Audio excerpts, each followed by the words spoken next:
கிருபையினால் தேர்ந்தெடுக்கப்பட்டவர்கள், இயேசுவின் இரத்தத்தினால் கழுவப்பட்டவர்கள். சாத்தானுக்கு இனிமேல் உங்கள் மேல் உரிமை இல்லை. எல்லாமே இயேசு, எல்லாமே இயேசு, எனக்கு எல்லாமே இயேசு. நம்முடைய தியானத்துக்காக எபிரேயருக்கு எழுதின நிருபம் 12ஆம் அதிகாரம் 28, 29 இந்த 2 வசனங்களுக்கு நேராக நம்முடைய கவனத்தை திருப்பும்படியாக கேட்டுக்கொள்கிறேன். For our meditation in this evening, let us turn to Hebrews chapter 12 verses 28 and 29. ஆதலால் அசைவில்லாத ராஜ்யத்தை பெறுகிறவர்களாகிய நாம் பயத்தோடும் பக்தியோடும் தேவனுக்கு பிரியமாய் ஆராதனை செய்யும்படி கிருபையை பற்றிக்கொள்ள கடவோம். நம்முடைய தேவன் பட்சிக்கிற அக்கினியாய் இருக்கிறாரே. Wherefore we receiving a kingdom which cannot be moved, let us have grace whereby we may serve God acceptably with reverence and godly fear, for our God is a consuming fire. கர்த்தருடைய நாமத்துக்கு மகிமை உண்டாகட்டும். Glory be to his holy name. இங்கே அசைவில்லாத ராஜ்யத்தை பெறுகிறவர்களாகிய நாம் பயத்தோடும் பக்தியோடும் தேவனுக்கு பிரியமாய் ஆராதனை செய்யும்படி கிருபையை பற்றிக்கொள்ள கடவோம் என்று நாம் வாசிக்கிறோம். Now here we read, receiving the kingdom which cannot be moved, let us have a grace whereby we may serve God acceptably with the reverence and godly fear. அடுத்த வேத வசனத்தில் நம்முடைய தேவன் பட்சிக்கிற அக்கினியாய் இருக்கிறார் என்றும் எழுதப்பட்டிருக்கிறது. In the next verse it has been written, for our God is a consuming fire. நம்மை பயமுறுத்தும்படியாக அல்ல, It's not only to threaten us, வரப்போகிற அழிவுக்கு நம்மை தப்புவிக்கும்படியாக அது ஒரு அன்பின் எச்சரிப்பாக இருக்கிறது. only to deliver from all ensuing distraction. It is only like a loving invitation. அருமையான தேவனுடைய ஜனமே, Oh dear people of God, இந்த வேத வசனங்களை நாம் உற்று கவனிக்கிற வேளையில் சில முக்கியமான சத்தியங்களை இந்த வேத வசனங்கள் நமக்கு முன்பாக கொண்டு வந்து நிறுத்துகிறது. when you just look deeply into the word of God, and it is able to bring us to very important points. பெரும்பாலாக இந்த வேத வசனம் பெரும்பாலான எல்லா கிறிஸ்தவர்களுக்கும் அறிமுகமான ஒரு வேத வசனமாகவே இருக்கிறது. Even this word of God, especially even to the Christians, it is very much familiarized, very familiar word. இந்த வேத வசனம் முதலாவது ஒரு அசைவில்லாத ராஜ்யத்தை நமக்கு அறிமுகப்படுத்துகிறது. This word of God, first of all, it introduces about the kingdom which will never be moved. இரண்டாவதாக அந்த அசைவில்லாத ராஜ்யத்தை பெரும்படி ஓடிக்கொண்டிருக்கிற ஒரு கூட்ட ஜனத்தை பற்றி இந்த வேத வசனம் நமக்கு அறிமுகப்படுத்துகிறது. Secondly, it is introduced about one group of people who are running to receive that immovable kingdom. மூன்றாவதாக அந்த அசைவில்லாத ராஜ்யத்தை பெற்றுக்கொள்ளும்படி இந்த பூமியில் எப்படிப்பட்ட ஒரு ஆராதனை செய்ய வேண்டும் என்பதையும் இந்த வேத வசனம் நமக்கு காட்டி கொடுக்கிறது. Even the word of God says, only to have that kind of immovable kingdom, what kind of service we had to do upon this earth. எப்படி வேண்டுமானாலும் ஆராதிப்பதல்ல, அசைவில்லாத ராஜ்யத்தை பெற்றுக்கொள்ளும்படியாக அதற்கேற்ற ஒரு ஆராதனை செய்ய வேண்டும் என்று இந்த வேத வசனம் நமக்கு தெளிவுபடுத்துகிறது. The word of God is clarifying that we cannot worship God as we like, as we are going to get the immovable kingdom, and we had to worship the Lord what He desire. நான்காவதாக இப்படிப்பட்ட ஒரு ஜீவியத்தை இந்த பூமியிலே செய்யும்படி மனிதனுடைய அறிவினாலோ திறமையினாலோ அல்லது இந்த உலகத்தில் உள்ளதான பணம் பொருள்களினாலோ ஜீவியம் செய்ய முடியாது. அதற்கு தேவையானது இவைகள் எல்லாவற்றுக்கும் அப்பாற்பட்ட ஒரு கிருபை என்றும் அதை பற்றிக்கொள்ள வேண்டும் என்றும் நமக்கு அறிமுகப்படுத்துகிறது. And also introduce, it's not the skill, it's not the great thing what the man possess, but it only exhorts us that we have to get the grace of God. கர்த்தருக்கு சித்தமானால் இந்த 4 காரியங்களையும் இந்த நாட்களிலே தியானிக்கும்படி கர்த்தர் நமக்கு உதவி செய்வார். If it is the will of God, may God help us to meditate these 4 things. முதலாவதாக ஒரு அசைவில்லாத ராஜ்யம் என்ற ஒரு ராஜ்யத்தை நாம் இங்கே பார்க்கிறோம். Now first of all, we see about a kingdom which cannot be moved. அருமையானவர்களே, இந்த பூமியில் காணப்படுகிறதான எல்லா ராஜ்யங்களும் அசைந்து கொண்டிருக்கிறது. சில ராஜ்யங்கள் அசைந்து ஒழிந்து விட்டது என்பதை பெரும்பான்மையாக எல்லா மனிதர்களும் அறிந்திருக்கிறார்கள். And even the most of the people know very well whatever the kingdom Now it seems to be moving even some set of kingdom that has been completely abolished. முழு உலகத்திலேயும் ஒரு ராஜ்யம் வருகிறது, மற்றொரு ராஜ்யம் போகிறது. ஒரு கட்சி அரசாட்சி செய்கிறார்கள், பின்பு அவர்கள் போய்விடுகிறார்கள், வேறொருவர் வருகிறார். Even in the world we can find one kingdom comes and another kingdom goes. Like that, one party rule for a certain time, then they go, another person come for the ruling. சில ராஜ்யங்கள் இல்லாமலே போய்விட்டது. Even some kingdom utterly vanish away out of the earth. இந்த பூமிக்குரிய ராஜ்யங்கள் எல்லாமே இப்படித்தான் இருக்கும் என்று வேதம் தெளிவாக நமக்கு காட்டிக் கொடுக்கிறது. Even the word of God says clearly, whatever the kingdom that found upon the earth, it will be only in that state. இந்த பூமிக்குரிய ராஜ்யத்தை நாம் கவனிக்கும் போது இது அசையக்கூடியதாக இருக்கிறது, இது மாறி போகக்கூடியதாக இருக்கிறது. ஒரு நாள் வரும்போது இது இல்லாமலே போகக்கூடியதாகவும் இருக்கிறது. Even the kingdom what we see is something immovable. Even the kingdom which will never stand, even it will be removed forever and ever. இந்த பூமியில் இருக்கிற இந்த மனித ராஜ்யங்கள் இப்படித்தான். Even all the kingdom that found on the earth is only have the same status. எல்லாமே அசைந்து கொண்டிருக்கிறது. With everything it seems to be moving. கர்த்தருடைய வார்த்தை சொல்லுகிறது, ஒரே வார்த்தையில் காணக்கூடியவைகள் எல்லாம் அனித்தியமானவைகள். Even the word of God says, whatever that is visible, it seems to be transitory. இன்றைக்கு பூமியில காணப்படுகிறதான அந்த ராஜ்யங்கள் மனிதனுடைய கண்ணால் காணக்கூடியவைகள். Whatever the kingdom that is seen upon the earth, it is something visible to the eyes of the human being. இவைகள் அசைந்து கொண்டே இருக்கிறது. But it seems to be keep on moving. ஆனால் வெகு சீக்கிரத்தில் இவைகள் இல்லாமலும் போய்விடும். And very shortly, this whole thing will be vanished utterly. கண்ணால் காணக்கூடிய எல்லாமே இப்படித்தான் காணப்படுகிறது. Whatever that is seen by the eyes is only having the same status. நாம் தனிப்பட்ட மனிதர்களை கவனிப்போமேயானால், But if you look into an individual person upon the earth, அருமையான சகோதரன் சாட்சி சொன்னது போல ஒரு காலத்தில் மனிதன் ஐஸ்வர்யம் உள்ளவனாக இருக்கிறான். அதே மனிதர்கள் இன்னொரு காலம் வரும்போது மிக தரித்திரர்களாக மாறிவிடுகிறார். now what we heard through the testimony was sometime they are rich people, but when some time comes they became a poor. ஒரு காலத்தில் தரித்திரர்களாக இருக்கிறவர்கள் இன்னொரு காலம் வரும் பொழுது அவர்கள் ஐஸ்வர்யவான்களாக மாறிவிடுகிறார். Even some people who seems to be so poor, but in some time they change to be a wealthy people. இதை குறித்து பிரசங்கி சொல்லும்போது சூரியன் உதிக்கிறது, அது மறுபடியும் அஸ்தமிக்கிறது, மறுபடியும் தான் உதித்த இடத்துக்கு திரும்பி செல்லுகிறது என்று சொல்லுகிறார். Even that we read in the Ecclesiastes, the sun is rising up and it sets again, it goes to the place where it rises.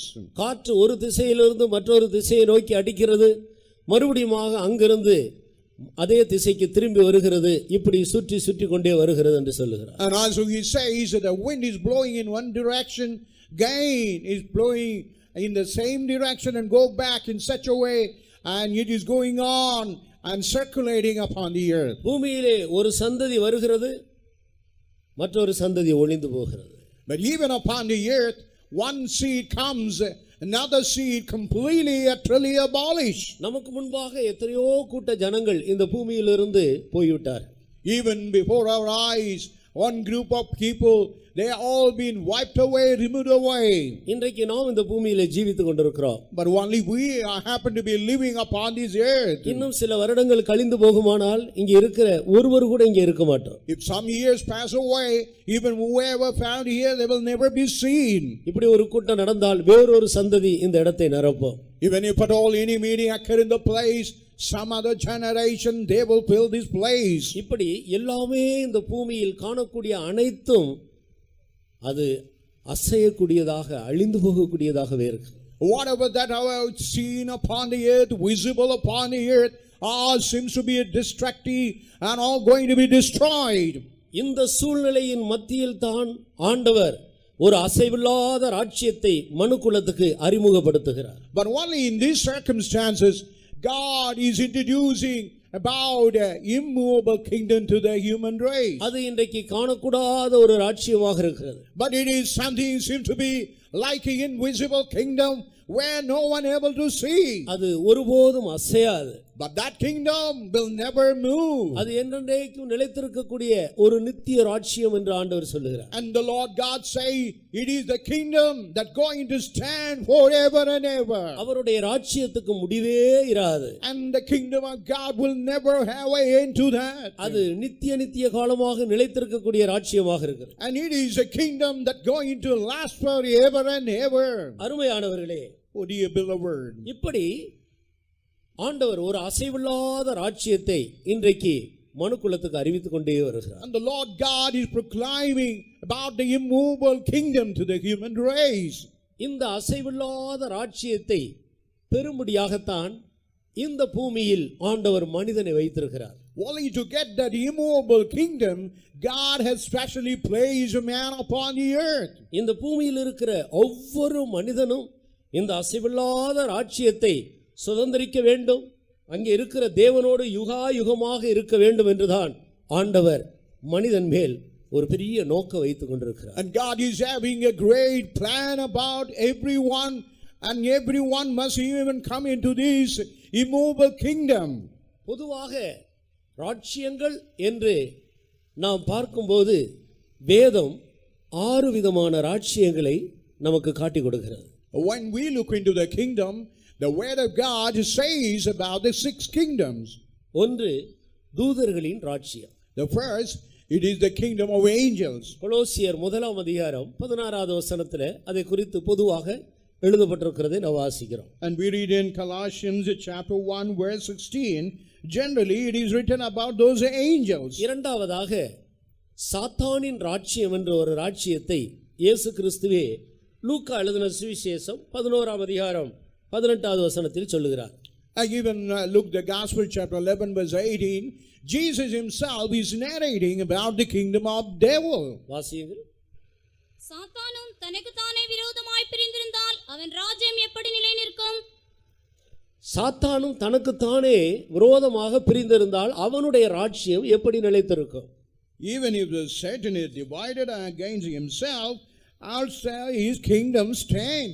சாத்தானும் கூட ஒரு ராஜ்யம் வைத்து நடத்தி கொண்டிருக்கிறார். Even the devil, the Satan, is having the kingdom and he is also running that kingdom. மூன்றாவதாக இன்றைக்கு நாம் பார்க்கிறதான அந்த ராஜ்யத்துக்குள் உட்பட்டிருக்கிறோமே, இந்த மனித ராஜ்யமாக இருக்கிறது.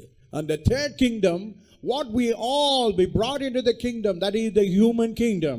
இந்த மனித ராஜ்யங்களுடைய நிலவரம் எப்படி இருக்கும் என்பதை பற்றி நேபுகாத் நேச்சாருக்கு அந்த நாட்களிலேயே ஆண்டவர் காட்டி கொடுத்தார். Even how the kingdom of man, how it would be even in those days, God had clearly shown to that king Nebuchadnezzar.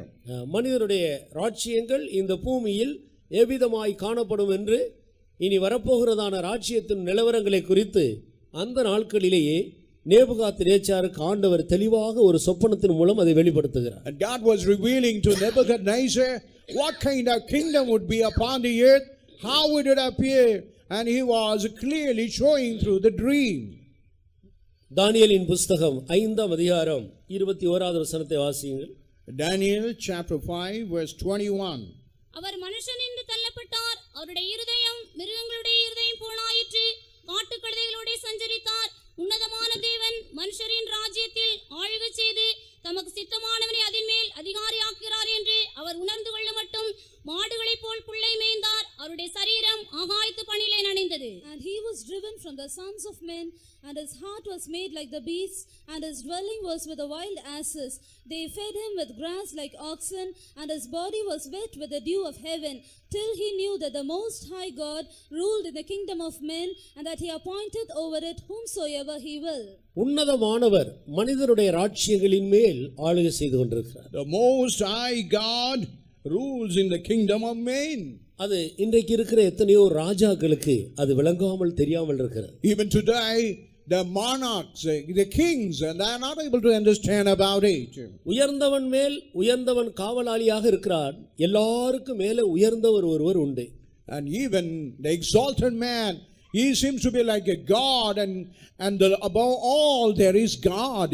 அவர் கண்ணுக்கு தெரியாமல் அதரிசனமான தேவனாக இருக்கிறார். And he is a God who is invisible, not seen by the eyes. அவரை விசுவாச கண்ணால் தான் இன்றைக்கு மனிதன் காண முடியும். Only by the eyes of faith a man could see that God. பாவத்தில் ஜீவிக்கிற மனிதன் தேவனை முகமுகமாக காண முடியாது. The man who's ever living under sin, in no way you could see God face to face. அந்த தேவன் இன்றைக்கு மனிதனுக்கு மறைந்திருக்கிறார். Even that God, even hidden, concealing to that kind of man. யார் விசுவாசத்தோடு கருத்தாய் தேடுகிறார்களோ அவர்களுக்கு அவர் தன்னை வெளிப்படுத்திக் கொண்டே இருக்கிறார். And whosoever earnestly, vehemently seeking that God is revealing to those people.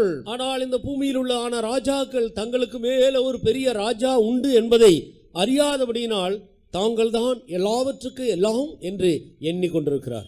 Even the kings, they forget that there is some God, and they forget about the God who is ruling over them. அப்படி எண்ணிக்கொண்டிருந்த ஒரு மனிதன் தான் இங்கே Nebuchadnezzar. And that kind of man who had a perception was that Nebuchadnezzar. அவனுடைய பெருமை நிமித்தம் அவன் மனித சமுதாயத்திலிருந்து அவன் தள்ளப்பட்டவனாக காணப்பட்டான். And because of the pride, he was a man thrown out and cast out of the society of men. மனித சரீரம் இருக்கிறது, ஆனால் அவனுக்குள் மிருகத்தின் ஆவி காணப்பட்டது. But he had the human body, but he had the spirit of the beast. இது ஒரு கட்டுக்கதை அல்ல. It's not a fable. நடந்த சம்பவங்கள். It's a real incident that அந்த happened. தேசத்துக்கு சென்றால் இதை பற்றிய சரித்திரங்களை அறிந்து கொள்ளலாம். If we go to that kingdom, you could understand about that history. மனிதர்கள் மத்தியில் இருந்து தள்ளப்பட்டு மிருகங்களைப் போல அவன் சஞ்சரித்துக் கொண்டிருந்தார். And he was a man driven out by men, and he was living among the beasts. எனவே மனித ராஜ்யம் என்ற ஒரு ராஜ்யத்தை நாம் இப்போது பார்க்கிறோம். And we could see about the kingdom of men. இந்த மனித ராஜ்யத்தின் மத்தியில் அன்பின் குமாரனுடைய ராஜ்யம் என்ற ஒரு நான்காவது ராஜ்யத்தை வேதம் நமக்கு அறிமுகப்படுத்துது. Even the word of God introduced fourthly about the kingdom of the dear son. கொலோசியர் 1:13 வசனத்தை வாசி. Colossians chapter 1 verse 13. இருளின் அதிகாரத்தில் இன்று நம்மை விடுதலையாக்கி தமது அன்பின் குமாரனுடைய ராஜ்யத்திற்கு உட்படுத்துகிறவருமாயிருக்கிற பிதாவை ஸ்தோத்திரிக்கிறோம். Who hath delivered us from the power of darkness and hath translated us into the kingdom of his dear son. அன்பின் குமாரனுடைய ராஜ்யம் என்ற ஒரு ராஜ்யத்தை நாம் இங்கே வாசிக்கிறோம். And here we could read about the kingdom of his dear son. இந்த ராஜ்யம் எப்படிப்பட்டது? What kind of kingdom it is?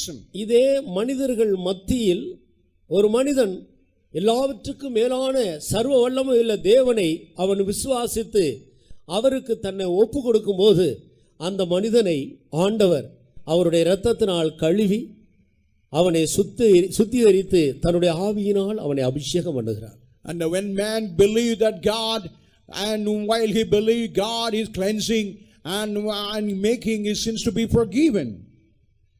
தேவன் ஆவியாக இன்றைக்கு மனிதனுக்குள்ளே பிரவேசித்து வாசம் பண்ணுகிறார். The Lord God had entered in the spirit and seems to be dwelling in man.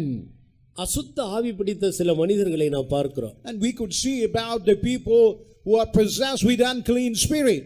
நம்மை போன்ற மனிதர்கள் தான். And they all look like as we are like a man. ஆனால் அவர்களுக்குள் இருக்கிறதான அந்த மனுஷ ஆவிக்குள்ளே பிசாசினுடைய ஆவி ஆதிக்கம் செலுத்துகிறது. Even though they had a human spirit, but the evil spirit seems to be dominating in those people. சாதாரண மனிதர்கள் செய்கிற காரியத்தை செய்ய முடியாமல் அவர்களை பிடித்திருக்கிற பிசாசினுடைய அசுத்த ஆவியினுடைய காரியங்களை செய்யும்படி அவருடைய சரீரம் அதற்கு அடிமையாக போகிறது. And not able to do like an ordinary man, as they are possessed by that unclean spirit, and they obey and do to that spirit. எப்படி இந்த நேபுகாத்நேச்சாருக்குள் மிருகத்தின் ஆவி உள்ளே போன போது அவன் மிருகத்தை போல அவன் காட்டிலே போய் புல்லை மேய்கிறதும், முடி வெட்டாமல், நகம் கட் பண்ணாமல், அவன் குளிக்காமல், தன்னை சுத்தம் பண்ணி கொள்ளாமல் அவன் ஒரு அசுத்தனாய் மிருகத்தை போல சஞ்சரித்து கொண்டிருந்தானோ அதே போல இந்த அசுத்த ஆவி பிடித்த மனிதனும் கூட மனிதன் செய்ய வேண்டிய காரியங்களை செய்யாதவனாக காணப்படுகிறதை நாம் எல்லாரும் பார்க்கிறோம்.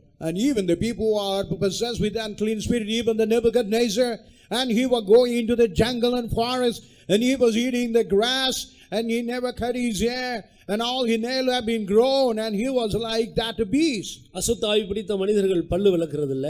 Even the people who are possessed with unclean spirit, they never even brush their teeth. சரியான வஸ்திரங்கள் உடுத்துகிறது இல்ல. Even they don't wear proper garments. தங்களை சுத்தமாக வைத்துக் கொள்ளுகிறது இல்ல. Even they don't keep it clean. மனிதர்களோடு சேர்ந்து ஜீவிக்க அவர்கள் கடந்து வருகிறது இல்லை. They don't like to come among and live with the men. நம்மை போன்ற சரீரம் அதன் அவயவங்கள் எல்லாம் அவர்களுக்கு இருந்தாலும் அவருடைய ஆவியில வித்தியாசம் இருக்கு. Even though they have a human body, but in the spirit they are very different. ஆனபடியால் அந்த அசுத்த ஆவி அவர்களை அவிதமாக நடத்தி கொண்டு போகுது. That's why that unclean spirit direct them in a different way. இதே மனிதர்கள் மத்தியில் ஒரு மனிதன் தேவனுக்கு பயந்து அவருக்கு தன்னை ஒப்புக் கொடுக்கும்போது தேவ ஆவி அவனுக்குள் பிரவேசிக்கிறார். When man fear God and commit himself, the spirit of the Lord enter in a man. அதை பரிசுத்த ஆவி என்று நாம் சொல்லுகிறோம். And we call it something as a Holy Spirit. இந்த பரிசுத்த ஆவியினால் ஒரு மனிதன் ஆளுகை செய்யப்படும்போது நடத்தப்படும்போது அவனுடைய ஜீவியத்தை தேவன் ஆளுகை செய்கிறார். அதுதான் அன்பின் குமாரனுடைய ராஜ்யம். When the man possessed with the Holy Spirit and God seems to be dominating him, that it is why it's called as the kingdom of his dear son. தேவன் அன்பின் குமாரனாக ஒரு மனிதனுக்குள்ள பிரவேசித்து அவனை ஆளுகை செய்து பரிசுத்தத்திலே அன்புல விசுவாசத்திலே நம்பிக்கையிலே தேவனுக்கு ஏற்ற காரியம் செய்கிற விஷயத்தில் ஒரு மனிதனை தேவன் ஆளுகை செய்து நடத்தி கொண்டே போகிறார். And he is like the kingdom of the dear son in all that, even faith, even the love, in holiness, making to do better things. எத்தனையோ அசுத்த ஆவி பிடித்த மனிதர்கள் கர்த்தராகிய இயேசு அண்டையில் வரும்போது தேவ பிள்ளைகளுடைய பரிந்து பேசி ஜெபித்த ஜெபத்தின் நிமித்தமாக இன்றைக்கு அவர்கள் அசுத்த ஆவியின் கட்டிலிருந்து விடுதலையாக்கப்பட்டு பரிசுத்த ஆவியை பெற்று தேவனுக்கு பிரியமான ஜனமாக ஒரு பரிசுத்த ஜீவியை செய்து கொண்டிருக்கிறதை நாம் காண முடியும். Even the people who have got that demon possession, even because of the prayer, they have been delivered. How they are able to be filled with the love of God. இந்த அன்பின் குமாரனுடைய ராஜ்யம் இன்றைக்கு இந்த பூமியிலே மனிதர்களுக்குள்ளே நடந்து கொண்டிருக்கிறது. Even the kingdom of the dear son is now even operating in the midst of the human being. இந்த மனிதர்களை பூமியில் உள்ளதான ராஜாக்கள் மனுஷ அரசாட்சியில நடத்தி கொண்டு போனாலும் அதன் மத்தியில் தேவனுடைய ஆவியை பெற்று தேவனுக்காக தன்னை ஆயத்தம் பண்ணிக்கொண்டு ஜீவிக்கிறதான எத்தனையோ தேவ ஜனங்கள் இந்த பூமியில உண்டு. Even though their people are ruled by those rulers, but the people who possess the Holy Spirit and how they live for the Lord. அவர்களுக்குள்ளே தேவன் தன்னுடைய ஆளுகையை செய்து கொண்டே இருக்கிறார். Even in the midst of them, God is keeping his dominion. அவர்கள் தேவனுடைய ஆவியினால் நடத்தப்பட்டு கொண்டே இருக்கிறார்கள். And they have been guided and led by the Holy Spirit. அன்பின் குமாரனுடைய ராஜ்யத்துக்குள்ளே நான் காணப்படுகிறேன், தேவன் என்னை ஆளுகை செய்கிறார் என்ற நிச்சயம் உள்ள தேவ ஜனங்கள் கைகளை உயர்த்தி ஒரு அல்லேலூயா சொல்லி கர்த்தரை மகிமைப்படுத்துங்கள். ஹல்லேலூயா, கர்த்தருக்கு ஸ்தோத்திரம். Praise to the holy name. இதே மனித ராஜ்யத்தின் மத்தியில் அன்பின் குமாரனுடைய ராஜ்யம் நடந்து கொண்டிருக்கிறது. Even in the midst of the kingdom of man, even the kingdom of the dear son is also operating. ஐந்தாவதாக பரிசுத்தவான்களுடைய ராஜ்யம் இல்லாவிட்டால் 1000 வருட அரசாட்சி என்ற ஒரு ராஜ்யத்தை குறித்து வேதம் நமக்கு போதிக்கிறது. And even the next lead is said about the kingdom of the saints or the millennium. வெளிப்படுத்தின விசேஷம் 20ஆம் அதிகாரம் 6வது வசனத்திலும் இன்னும் பல இடங்களிலும் அதை குறித்து நாம் படிக்கிறோம். Even in Revelation chapter 20 verse 6, in some other verses we read about that millennium. வாசியுங்கள். முதலாம் உயிர்த்தெழுதலுக்கு பங்குள்ளவன் பாக்கியவானும் பரிசுத்தவானுமாயிருக்கிறான். இவர்கள் மேல் இரண்டாம் மரணத்திற்கு அதிகாரம் இல்லை. இவர்கள் தேவனுக்கும் கிறிஸ்துவுக்கும் முன்பாக ஆசாரியராயிருந்து அவரோடே கூட 1000 வருஷம் அரசாளுவார்கள். Blessed and holy is he that hath part in the first resurrection. On such the second death hath no power, but they shall be priests of God and of Christ, and shall reign with him 1000 years. இதே பூமியில் இந்த ஆட்சி நடக்க போகிறது. Even the same earth, this kind of ruling is going to occur upon the earth. அந்த ராஜ்யத்தின் தன்மைகளை குறித்து பலரும் அறிந்திருக்கிறோம். And we know about the condition of those ruling of the millennium. தேவன் இந்த பூமியை சிருஷ்டித்தார். And the Lord God, he created this earth. ஆனால் அவர் சிருஷ்டிக்கப்பட்ட பொழுது இருந்ததான அந்த தன்மையில் இந்த பூமி இன்றைக்கு இல்லை. And the Lord who created, now the present earth is not to that state. ஆதி மனிதனாகிய ஆதாம் செய்ததான பாவத்தின் நிமித்தம் அவனுக்காக சிருஷ்டிக்கப்பட்டதான இந்த பூமி சபிக்கப்பட்டு போயிற்று. Even the first man, Adam, even the earth which was established for him, because as he committed sin, it was cursed. இன்றைக்கு சபிக்கப்பட்ட ஒரு பூமியில் தான் நாம் ஜீவித்துக் கொண்டிருக்கிறோம். And even today we are living upon the earth which is being cursed. தூதர்களில் சிலர் விழுந்து பிசாசாய் மாறி போனார். Even in the midst of angels, they have been fallen and they have been turned to be that is Satan, an evil spirit. அவர்களுடைய விழுகையின் நிமித்தம் இந்த பூமியானது ஒழுங்கின்மையும் வெறுமையுமாக மாறிற்று. And because of the fall of the angels, even the earth has become lost its power and form. அதை ஆதியாகமம் 1-2 வசனங்களில் நான் வாசிக்கலாம். And we could read about in the Genesis chapter 1 verses 1 and 2. ஆதியிலே தேவன் வானத்தையும் பூமியையும் சிருஷ்டித்தார். பூமியானது ஒழுங்கின்மையும் வெறுமையுமாயிருந்தது. ஆழத்தின் மேல் இருள் இருந்தது. தேவாவியானவர் ஜலத்தின் மேல் அசைவாடிக் கொண்டிருந்தார். In the beginning God created the heaven and the earth was without form and void, and darkness was upon the face of the deep. இந்த முதல் வசனத்துக்கும் இரண்டாவது வசனத்துக்கும் இடையில் ஒரு பெரிய பிளவு காணப்படுகிறது. And even from the first verse even to the second verse we find about a great breach. தேவன் சகலவற்றையும் அதனதனுடைய காலத்தில் நேர்த்தியாய் செய்கிறவர். And the Lord God, He is able to do everything and perfectly according to the time. அவர் பூரணர், பரிபூரண தேவன். And He is a perfect God. அவர் அபூர்ணமான ஒழுங்கில்லாத ஒன்றை அவரால் சிருஷ்டிக்கவே முடியாது. And He could no way create an imperfect thing which has no form. அவர் ஆதியிலே வானத்தையும் பூமியையும் சிருஷ்டித்தார். And in the beginning He created heaven and earth. ஆனால் தூதர்கள் விழுந்தது நிமித்தம் இரண்டாவது வசனத்தில் பூமியானது ஒழுங்கின்மையும் வெறுமையுமாய் போயிற்று. As there was a fall of the angels, as we read in the second word, the earth was without form and void. அதன் பிறகு மனிதன் சிருஷ்டிக்கப்பட்ட அவனும் விழுந்தான். And nextly the man who had been created, he also falls. அவன் விழுந்தபோது இதே பூமி முள்ளையும் குறுக்கையும் பிறப்பித்தது. And as he falls, even the same earth was bringing about the thorn and the briars. உன் நிமித்தம் பூமி சபிக்கப்பட்டிருக்கும்.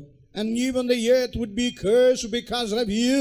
அது உனக்கு முள்ளையும் குறுக்கையும் பிறப்பிக்கும். And only that will bring forth the thorns and briars for you. இப்படியாக ஒழுங்கின்மையும் வெறுமையும் முள்ளும் குறுக்கும் நிறைந்த 4 சாபங்களோடு கூட தான் இந்த பூமி இன்றைக்கு காணப்படுகிறது. Even today we can find the earth is having the 4 curses, something without form, void, and thorn and briars.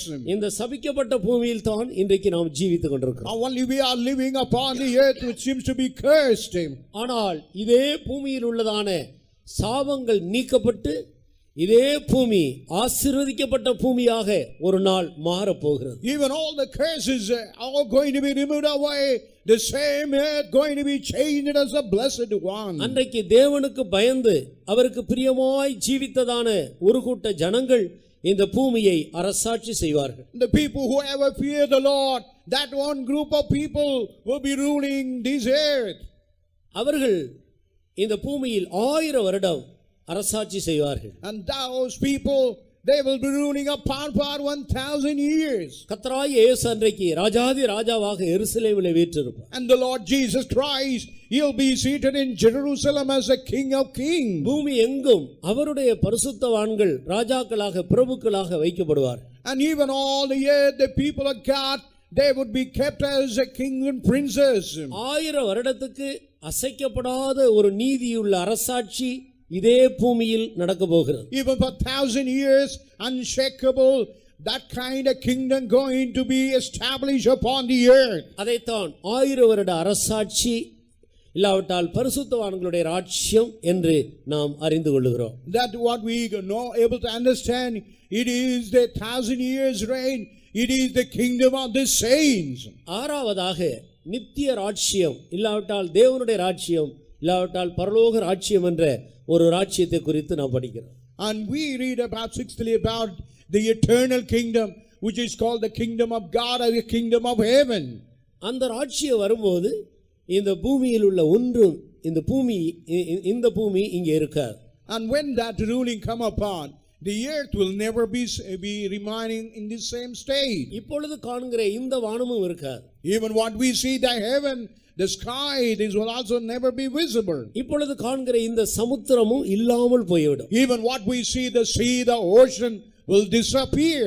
எல்லாம் ஒளிந்து போகும்.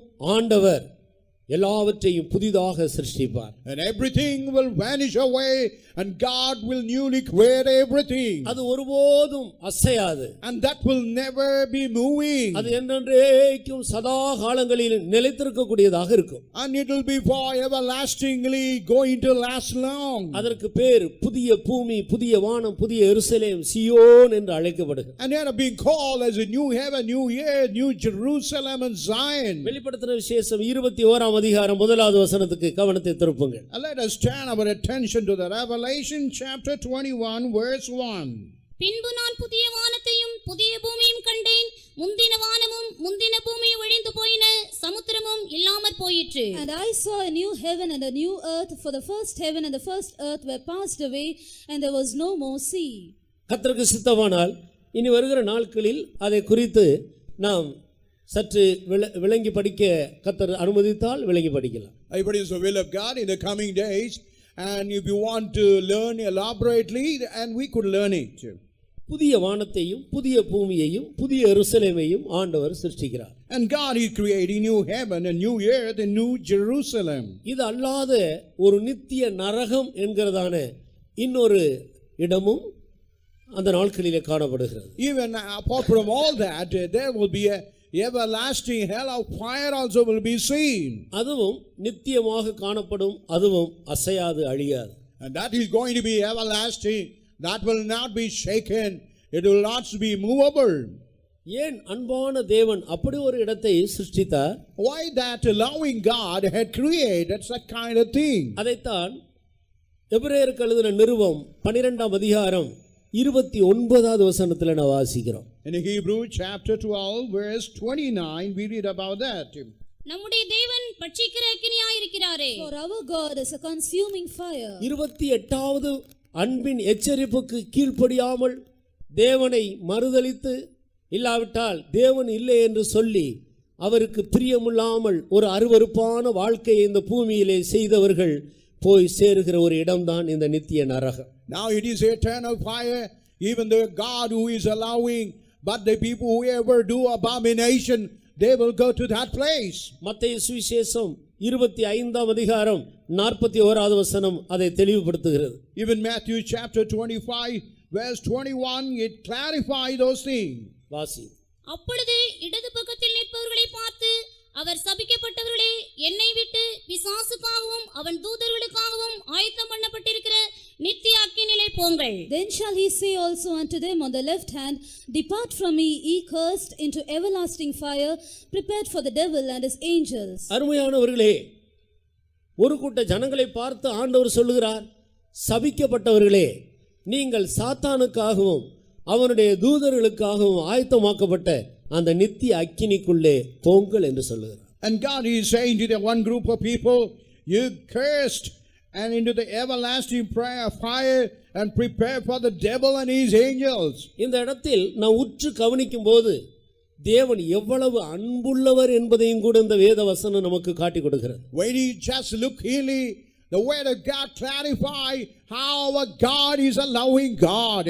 பிசாசுக்காகவும் அவனுடைய தூதர்களுக்காகவும் ஆயத்தமாக்கப்பட்ட இடம்தான் நித்திய அக்கினி. And it is the eternal fire, everlasting fire, which have been prepared for the devil and his angel. மனிதனுக்காக அது சிருஷ்டிக்கப்பட்ட ஒரு இடம் அல்ல. It's not a place that has been exclusively created for the human being. ஆனால் இந்த பூமியில் மனிதன் நித்திய ராஜ்யத்துக்குள்ள வரும்படியாக அவனுக்கு சில நாட்களை ஆண்டவர் கொடுத்து இந்த பூமியில் வைத்திருக்கும் பொழுது, தனக்கு கொடுக்கப்பட்டதான இந்த நாட்களை தேவனுடைய மனதை அறிந்து ஜீவிப்பதற்கு பதிலாக தேவனை மறந்து தேவனை மறுதலித்து பிசாசுக்கும் அவனுடைய விருப்பங்களுக்கும் தன்னை அடிமையாக ஒப்பு கொடுத்து ஜீவித்தது நிமித்தம் இந்த மனிதர்களை கடைசியாக சாத்தானுக்கு ஆயத்தமாக்கப்பட்ட இடத்துக்கு அவர்களை போங்கள் என்று ஆண்டவர் சொல்கிறார். Even the man who have been created to worship the Lord, as he have forgotten, as he did all the abomination, and the Lord God finally he is sending to the place which have been prepared for the Satan and his angels. இப்படியாக வேதம் 6 விதமான ராஜ்யங்களை குறித்து நமக்கு தெளிவாக காட்டிக் கொடுக்கிறது. Even the word of God, it very clearly narrates about the 6 kind of kingdoms. இன்றைக்கு இந்த 6 விதமான ராஜ்யங்களில் அன்பின் குமாரனுடைய ராஜ்யத்தை குறித்தும் மனித ராஜ்யத்தை குறித்தும் சில காரியங்களை நான் உங்களோடு பகிர்ந்து கொள்ள ஏவப்படுகிறேன்.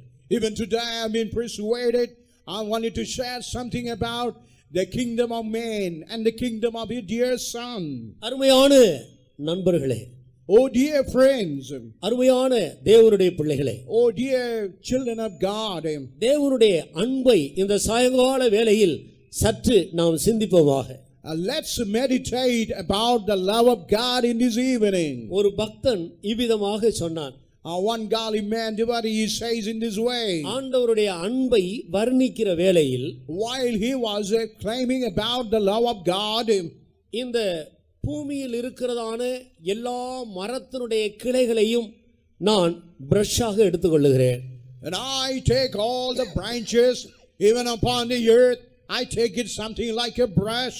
இவ்வளோ பெரிய பூமியை பார்க்கிலும் 3 மடங்கு அதிகமாக இருக்கிறதான சமுத்திரத்தின் தண்ணீரை நான் இங்காக எடுத்துக்கொள்ளுகிறேன். Even all that ocean which is like a 3-part, I take it something like a ink. இவ்வளோ பெரிய வானத்தை நான் ஒரு பேப்பராக எடுத்துக்கொள்ளுகிறேன். Even that vast sky, I take it something like a paper. மரக்கிளைகளாகிய இந்த பிரஷை எடுத்து இங்காகிய சமுத்திரத்தின் தண்ணீரிலே தொட்டு பேப்பராகிய இந்த வானத்திலே எழுதினாலும் ஆண்டவருடைய அன்பை எழுதி முடிக்க முடியாது. பேப்பரும் பத்தாது, சமுத்திரத்து தண்ணீராகிய இங்கும் பத்தாது, மரக்கிளைகளாகிய பிரஷும் பத்தாது என்று சொன்னார்.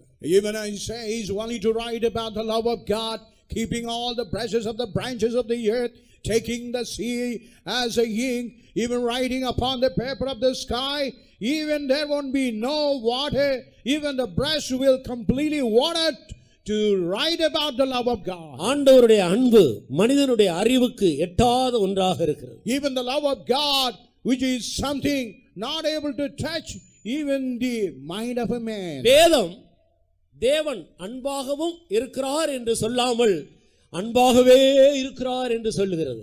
And even the Bible says he is not the God of love, he is always God with the love. அதை எதற்கும் ஒப்பிட முடியாதபடியினால் அவர் அன்பாகவே இருக்கிறார் என்று சொல்லி முடிகிறது. As he cannot be, that love cannot be compared to anything, he is always with the love. ஆம், தேவனுடைய அன்பை அறிந்து கொள்ளுகிற வரைக்கும் ஒரு மனிதன் ஒரு நிர்பாக்கியவனாகவே காணப்படுகிறார். Until a man able to understand about that love, he seems to be a wretched person. அந்த அன்பு ஒரு நாள் என்னையும் சந்தித்தது. Even that love one day met me. உங்களில் பலரையும் சந்தித்தது. Even it met even many as you seated here. அந்த அன்பினால் நம்மை கட்டி வைத்திருந்த எல்லா கட்டுகளிலிருந்து இந்த அன்புக்கு பலத்த வல்லமை இருக்கிறபடியினால் எல்லா கட்டுகளிலிருந்து அந்த அன்பு நம்மை வெளியே கொண்டு வந்துவிட்டது. As we have been bound by many things, this love is having a great power, is able to bring us out of all those bonds. அன்பினுடைய சுபாவங்களை குறித்து வேதத்தில் படிக்கிறோம். And we read about the nature of the love in the scripture. ஆண்டவருடைய அன்பின் வல்லமையை குறித்து வேதத்தில் படிக்கிறோம். And we read in the scripture the power of his love. ஆண்டவருடைய அன்பு எவ்வளவு ஆழமானது, அது எவ்வளவு விசாலமானது என்று வேதம் நமக்கு காட்டிக் கொடுக்கிறது. Even the word of God narrates how the love of God is having a great depth and length. விழுந்து போன மனுக்குலம் இன்றைக்கு தேவனுடைய அன்பை அறிந்து அந்த அன்புக்கு தன்னை ஒப்பு கொடுத்து கடைசியாக அந்த நித்திய ராஜ்யத்தில் அசைவில்லாத ராஜ்யத்தில் வந்து சேர வேண்டும் என்பதற்காகத்தான் மனிதனை இந்த பூமியிலே தேவன் வைத்திருக்கிறார். And the Lord God is keeping the man that he must be able to understand the love of God, that he must be able to read that the kingdom, immovable kingdom. மனிதனை இந்த பூமியில் ஆண்டவர் வைத்திருப்பதற்கு அநேக காரணங்கள் கிடையாது, ஒரே ஒரு காரணம். There are not many reasons why God keeps a man upon the earth. It's only one reason. ஒரே ஒரு நோக்கத்தோடு தான் ஆண்டவர் இந்த பூமியில் முழு பூமியிலேயும் குடியிருக்கிற மனிதனை இந்த பூமியில வைத்திருக்கிறார். Only with the one intention, the Lord God keep all those men to inhabit upon the earth. அருமையான நண்பர்களே, Oh dear beloved friends, நீங்கள் ஒருவேளை கிறிஸ்துவை அறிந்தவர்களாக இருக்கலாம், அறியாதவர்களாக இருக்கலாம். you may be a Christian knowing about God, Jesus, or may not know about Him. எந்த மதத்தை தழுவினவர்களாக கூட இருக்கலாம். You may be a person belonging to any kind of religion. இந்தியாவில் மட்டும் ஏறக்குறைய 4600க்கு அதிகமான ஜாதிகள் உண்டு.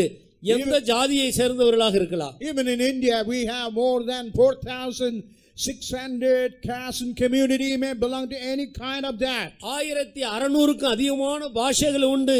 எந்த பாஷையை பேசுகிறவர்களாக இருக்கலாம். There are more than 1,600 languages.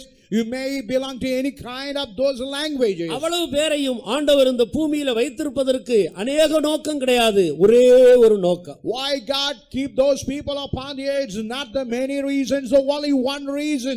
மனிதன் தன்னை சிருஷ்டித்த தேவன் யார் என்பதை அறிந்து, தன்னை குறித்து அவர் என்ன விரும்புகிறார், எதிர்பார்க்கிறார் என்பதை விளங்கிக் கொண்டு அதற்கு ஏற்ற ஒரு வாழ்க்கை செய்யும்படியாக மட்டும்தான் மனிதனை இந்த சரீரத்தில் ஆண்டவர் பூமியில வைத்திருக்கிறார். And God is having a great purpose that he must understand about the Lord and why he keeps upon in the body. He must know that for that purpose he keep him upon the earth. இந்த பூமியில் இருக்கிறதான மனித ராஜ்யங்களினுடைய நிலவரங்களை குறித்து நான் முன்பு உங்களுக்கு சொன்னது போல நேபுகாத் நேச்சார் என்றதான அந்த தலை சிறந்த ராஜாவுக்கு ஆண்டவர் சொப்பனத்தின் மூலம் தெளிவாக வெளிப்படுத்தின அந்த பகுதியை நீங்கள் அறிந்து கொள்ளும்படியாக அந்த பகுதிக்கு நேராக உங்களை அழைக்கிறேன். And even I just invite you about the great king who lived upon the kingdom of man, about the Nebuchadnezzar. தானியேலின் புத்தகம் 2ஆம் அதிகாரத்துக்கு நம்முடைய கவனத்தை திருப்புவோம். Let us turn our attention to Daniel, the 2nd chapter. அன்றைக்கு இந்த நேபுகாத் நேச்சார் முழு உலகத்திலேயும் தலை சிறந்த ஒரு ராஜாவாக இருந்தார். And in that time the king Nebuchadnezzar seems to be a paramount than any other kings. அவருடைய அரசாட்சியின் காலம் ஒரு பொற்காலம் என்று கருதப்பட்டது. Even all his ruling, it was considered to be a golden days. அந்த நாட்களில் அவன் ஒரு சொப்பனத்தை கண்டார். In those days he was able to see a dream. இனி வரப்போகிற நாட்களில் இந்த உலக ராஜ்யம் எப்படி காணப்படும் என்பதை குறித்து அந்த ராஜாவுக்கு ஆண்டவர் சொப்பனத்தின் மூலம் தெளிவாக காட்டி கொடுக்கிறார். And the Lord God is saying and he revealing to the dream what kind of ensuing kingdoms going to be appear upon the earth. அவன் ஒரு பெரிய சிலையை காண்கிறான். Now he was able to see a great statue. அந்த சிலையினுடைய தலை சுத்த பொன்னாக இருக்கிறது. And even that the head of that statue, it seems to be a pure gold. அதன் பிறகு அவனுடைய மார்பும் புஜமும் வெள்ளியாக இருக்கிற ஒரு பகுதியை அவன் காண்கிறான். And he was able to see his chest and the arm is something like a silver. அதன் பிறகு அவருடைய தொடை பகுதி எல்லாம் வெண்கலமாக இருக்கிறதை காண்கிறான். And he could be able to see those thighs something like a bronze. பிறகு அந்த சிலையினுடைய கால் பகுதி இரும்பாக இருக்கிறதை காண்கிறான். And next he was able to see the part of the leg is with the iron. கடைசியாக அந்த பாதம் இரும்பும் களிமண்ணும் சேர்ந்ததாக பார்க்கிறான். And finally you could be able to see those feet is having all those iron and clay joined together. இப்படி படிப்படியாக குறைந்து கொண்டு வருகிறதை அவன் காண்கிறான். And you could be able to see gradually decreasing one after another. இப்படி ஒரு சிலை நின்று கொண்டிருக்கிறது. Now he was able to see a big image like a statue. அவன் பார்த்து கொண்டிருக்கும் பொழுதே மனிதனுடைய கைகளால் பெயர்க்கப்படாத ஒரு கல் உருண்டு வந்து அந்த பாதி இரும்பும் களிமண்ணுமாக இருக்கிற அந்த பாதத்திலே மோதுகிறது. Now while everybody was seeing a stone which was not moved by a human hand able to dash again the feet where it was mingled with the iron and clay. இந்த கல் உருண்டு வந்து அந்த பாதத்தில் விழுந்த உடனே அந்த சிலை நொறுங்கி போகிறது. When that stone came and dashed again that feet, that whole statue completely crumbled. பொன்னும் நொறுங்குகிறது, வெள்ளியும் நொறுங்குகிறது, வெண்கலமும் நொறுங்குகிறது, இரும்பும் நொறுங்குகிறது. And even all those gold, even the silver, bronze and the iron, everything completely being crumbling. அவைகள் ஏகமாய் நொறுக்கப்படுகிறது. And all utterly completely be crushed. அது நொறுக்கப்பட்டது மட்டுமல்ல, கோடை காலத்தில் போரடிக்கிறதான அந்த களத்தில் இருக்கிற பதரை போல் ஆகி அவைகளெல்லாம் பறந்து போய்விட்டது. And in something in that time of summer, like a harvest the chaff which have been driven away.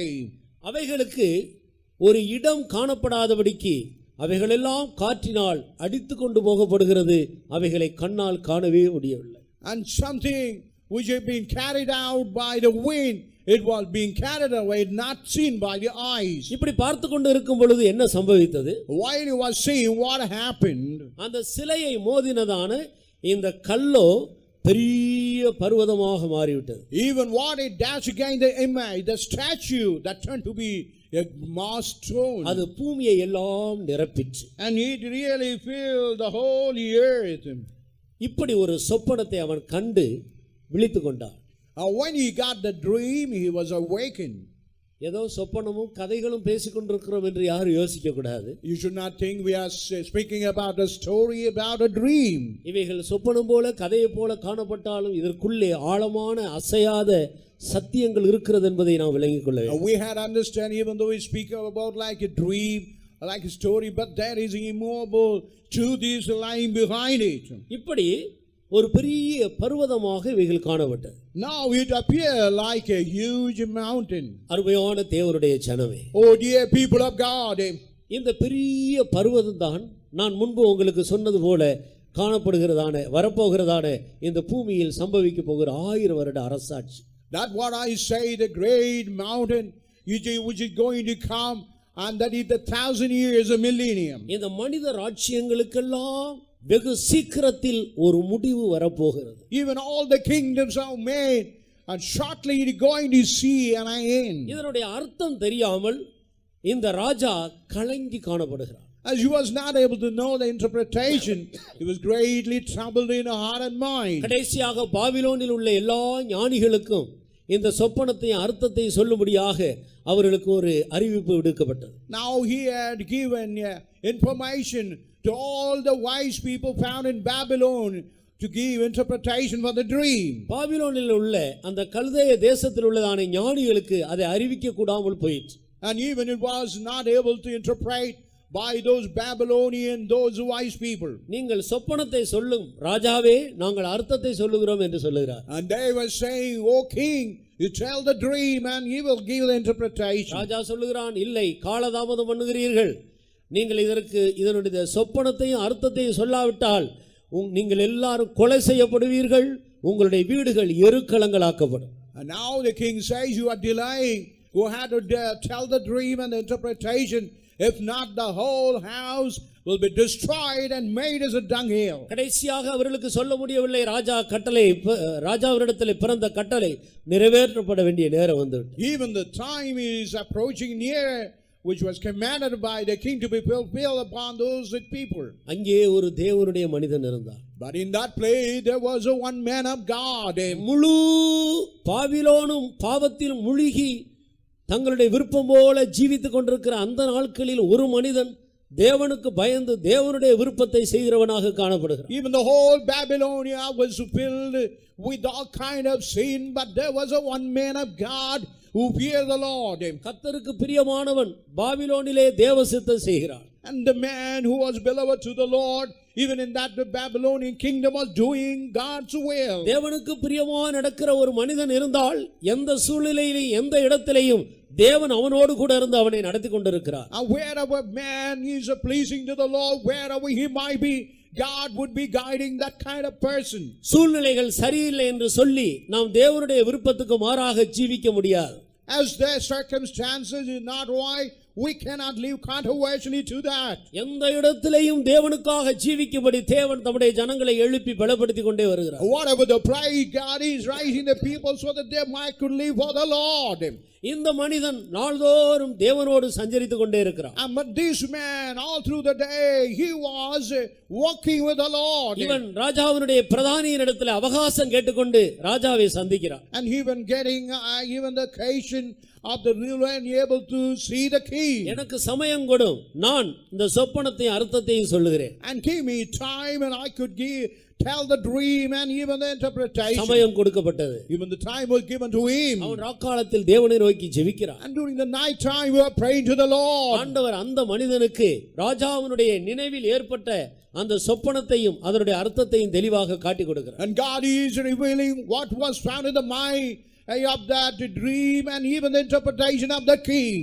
30வது வசனத்தில் வாசித்தால் And தானியேல் ராஜாவோடு பேசின அந்த முக்கியமான சம்பவத்தை குறித்து நாம் இங்கே பார்க்கிறோம். And while you read the 30th verse, as Daniel was conversing with the king, the important occasion is seen in that place. வாசியுங்கள். உயிரோடு இருக்கிற எல்லாரை பார்க்கிலும் எனக்கு அதிக ஞானம் உண்டு என்பதினாலே அல்ல, அர்த்தம் ராஜாவுக்கு தெரிய வரவும் உம்முடைய இருதயத்தின் நினைவுகளை நீர் அறியவும் இந்த மறைபொருள் எனக்கு வெளியாக்கப்பட்டது. But as for me, the secret is not revealed to me for any wisdom that I have more than any living, but for their sakes that shall make known the interpretation to the king, and that thou mightest know the thoughts of thy heart. ஒரு ஞானியினாலும் வெளிப்படுத்த முடியாத ஒரு முக்கியமான காரியத்தை தான் இந்த தானியேல் தேவனிடத்திலே அறிந்து கொள்ளுகிறார். What the wise man, what he was not able to reveal and understand, Daniel was able to know from the Lord. அந்த தேவனுடைய மனிதனுக்கு இருக்கிற தாழ்வையை பாருங்கள். And see the humility, what was found in the man of God, Daniel. உயிரோடு இருக்கிற எல்லாரை பார்க்கிலும் எனக்கு அதிக ஞானம் உண்டென்று தேவன் எனக்கு இதை வெளிப்படுத்தி உமக்கு அறிவிக்கவில்லை. It's not that I am having a great wisdom and who's ever living upon the earth. ராஜாவுக்கு இந்த காரியம் அறிந்து கொள்ள வேண்டும். But the king must understand about the dream and the interpretation. ஒரு தேவன் உண்டென்றும் அந்த தேவன் மனிதர் ஆட்சியத்துக்கு மேலாக இருந்து ஆளுகை செய்கிறார் என்பதை ராஜா அறிந்து கொள்ள வேண்டும். And the king must understand there is a one God who is working high above the kingdom of men. வல்லவனுக்கு மேல வல்லவன் ஒருவன் உண்டு, எல்லாருக்கும் மேல வல்லவர் ஒருவர் உண்டு என்பதை இந்த பூமியில் உள்ள வல்லவர்கள் அறிந்து கொள்ள வேண்டும். And any powerful man must understand there is a powerful God, and any powerful man must understand that. ராஜாக்களே, உங்களுக்கு மேல் ஒரு ராஜா உண்டு என்பதை நீங்கள் அறிந்து கொள்ள வேண்டும். Oh kings, you have to understand there is a king high above you. அதிகாரிகளே, அதிபதிகளே, தொழில் அதிபர்களே, உங்களுக்கு மேல ஒரு ராஜா உண்டு என்பதை நீங்கள் அறிந்து கொள்ள வேண்டும். Oh rulers, oh industrialists, great people, you have to understand there is a God high above. இந்த பூமிக்கு இனி என்ன சம்பவிக்க போகிறது என்பதை ராஜாவுக்கு வெளிப்படுத்தும்படியாக கடைசி நாட்களில் நடக்க போகிறதை காட்டிக் கொடுக்கும்படியாக இந்த சொப்பனத்தையும் அதனுடைய அர்த்தத்தையும் ஆண்டவர் எனக்கு காண்பித்து கொடுத்தார். And God had revealed what going to happen in the future, what going to happen in the kingdom. God had revealed to me. அந்த சிலையினுடைய தலை பொன்னாக இருக்கிறது. Even that image, the statue of the head, it was of pure gold. அதுதான் உம்முடைய காலம். That is your time. இந்த காலம் பொற்காலம். Your time is a golden time. இந்த ராஜ்யம் ஒளிந்து போகும். But this kingdom will be abolished. இந்த ராஜ்யம் என்றென்றைக்கும் நிலைத்திருக்கிற ஒரு ராஜ்யம் என்று ராஜாவே நீர் எண்ணிக்கொள்ள வேண்டாம். Oh king, you need not think about the kingdom what you are ruling, that going to stand forever and ever. இந்த ராஜ்யம் அசைந்து போகும். But this kingdom will be moved. தரம் குறைந்த வெள்ளிக்கு ஒப்பான இன்னொரு ராஜ்யம் அதன் பிறகு எழும்பும். Another thing, the inferior metal like a silver, that kind of kingdom going to appear upon the earth. அதுவும் ஒளிந்து போகும். Even that will also vanish away. அதன் பிறகு தரம் குறைந்த, அதை பார்க்கிலும் தரம் குறைந்த வெண்கலம் போன்ற இன்னொரு ராஜ்யம் எழும்பும். And even after that you can find something inferior to those metal like a brass going to appear upon the earth. அதுவும் ஒளியும். Even that will also vanish அதன் away. பிறகு அதை பார்க்கிலும் தரம் குறைந்த இரும்புக்கு ஒப்பான இன்னொரு ராஜ்யம் எழும்பும். Even after that, inferior to that, yeah, something equal to iron going to rise upon. அதுவும் ஒளிந்து போகும். Even that also will vanish away. அதன் பிறகு அதை பார்க்கிலும் தரம் குறைந்ததான இரும்பும் களிமண்ணும் சேர்ந்ததான ஒரு ராஜ்யம் உண்டா? Even after that, something inferior, the kingdom which is mixed with the iron and clay going to appear. அதுவும் ஒளியும். Even that also will vanish away. ஒரு கல் புரண்டு வரும். And but a stone going to roll upon. அந்த சிலையின் பாதத்தை மோதும். And going to dash against the feet of that image. அது ஏகமாய் நொறுங்கும். And it will be utterly be destroyed. அது பதராக மாறும். And it will be turned to be like a chaff. காற்று அதை அடித்துக் கொண்டு போகும். Even the wind will drive it away. அந்த கல் பெரிய பர்வதமாக பூமியை நிரப்பும். And that even stone going to fill the whole earth like a great இதுதான் mountain. இனி இந்த பூமிக்கு சம்பவிக்க போகிறது என்பதை இந்த தேவனுடைய மனிதன் மூலமாக ராஜாவுக்கு அன்றைக்கு ஆண்டவர் சொல்லிக் கொடுத்தார். Even what is going to happen upon the earth through the man of God, God was revealing to that king. நான் ஒரு கேள்வியை உங்களிடத்திலே அன்போடு கேட்டுக்கொள்கிறேன். But I want to question one question with all kindness. இப்பொழுது நாம் பார்த்ததான இந்த ராஜ்யங்களிலே நாம் இருக்கிற இந்த ராஜ்யம் அந்த சிலையின் எந்த பகுதியில் உள்ள ராஜ்யம் என்று யாராவது சொல்லுங்க. Can you say the part of that image, the statue, or what kind of part we are today? இந்த சிலைக்கும் நமக்கு என்ன சம்பந்தம் இருக்கிறது? Or what is the affinity, a relationship with this image, this statue? சம்பந்தமில்லாத ஏதோ கட்டு கதைகளை இவர்கள் மேடையில் இருந்து பேசிக் கொண்டிருக்கிறார்கள் என்று நினைக்கிறோமா? Do you think what it is not related, speaking like a fable upon the stage? இது கட்டுக்கதை அல்ல. கண்டிப்பாக ஒவ்வொரு மனிதனும் அறிந்து கொள்ள வேண்டிய சத்தியம் தேவன் பட்சிக்கிற அக்கினியாக இருக்கிறார். It's not a fable that every man must compulsorily know that God is a consuming fire. அந்த சிலையின் கடைசி பகுதியாகிய பாதி இரும்பும் பாதி களிமண்ணும் சேர்ந்த கூட்டாட்சி நடந்து கொண்டிருக்கிறதான உறுதியற்ற இந்த அரசாங்கத்தை, இந்த ராஜ்யத்தை காட்டுகிறது.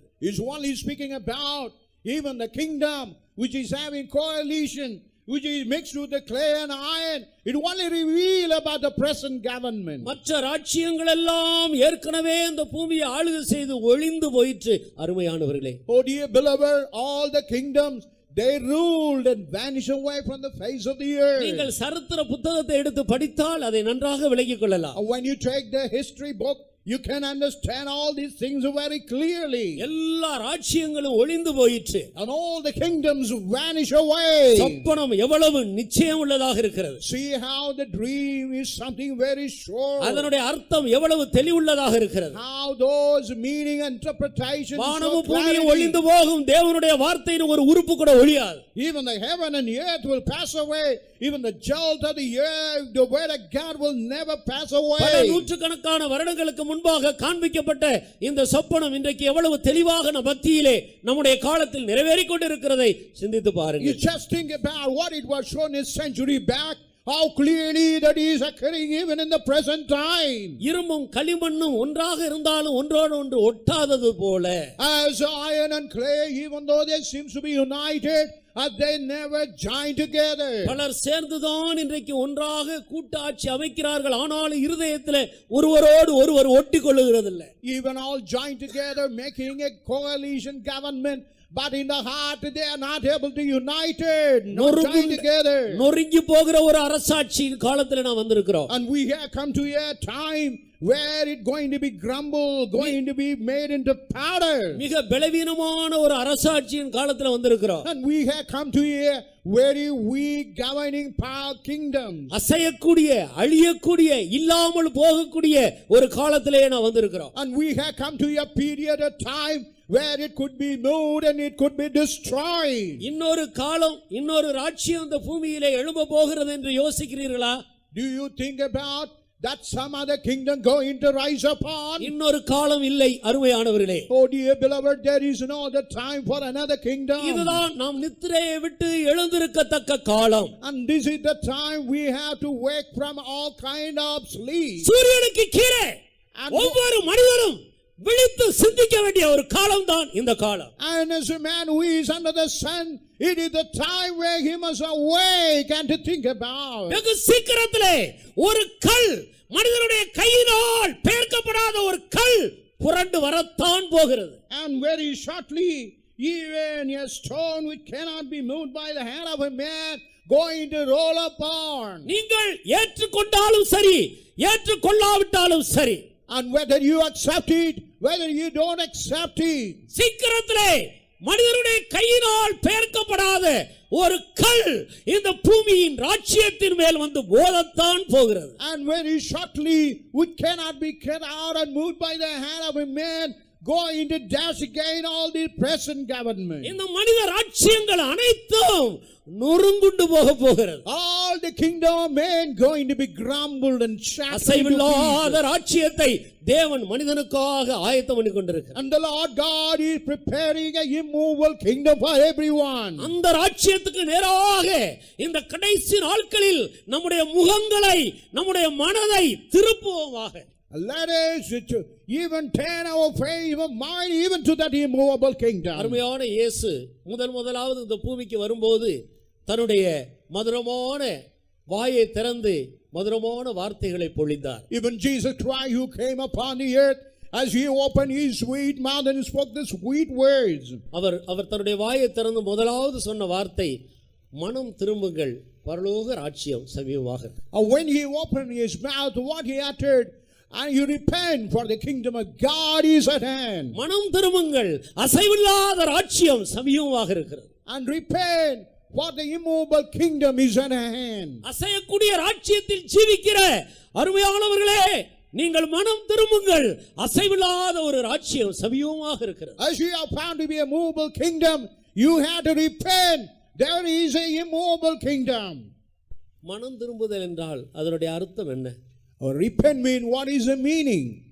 தவறான ஒன்றிலிருந்து சரியில்லாத ஒன்றிலிருந்து சரியான ஒன்றுக்கு மனிதன் தன்னுடைய மனதை திருப்பி அதை ஏற்றுக்கொள்வதுதான் மனம் திரும்புதல். Repent is, as he is seen in the improper thing and correcting himself and changing himself, is called the repentance.